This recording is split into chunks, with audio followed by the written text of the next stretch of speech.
Hej! Så er jeg på vej ud for at gå en tur.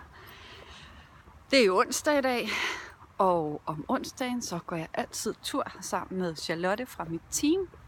Vi har en fast aftale om at gå ved enten kl. 7 eller kl. 8. Og i dag blev det så kl. 8. Jeg har været op og træne her efter arbejde kl. 16.30 har jeg trænet tung bentræning sammen med min træner Britt. Det var fandme hårdt.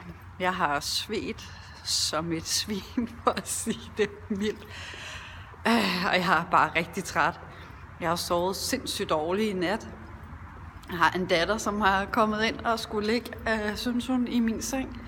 Og så tænkte jeg, for at kunne få noget bedre søvn, så gik jeg ind og lagde mig i hendes seng. Jeg har bare sovet sindssygt dårligt og haft en lang dag på arbejde.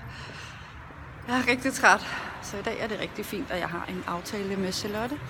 For ellers så var jeg absolut ikke kommet afsted. Det er helt sikkert, så havde jeg allerede ligget på sofaen. Og nok ligget og småblundet allerede.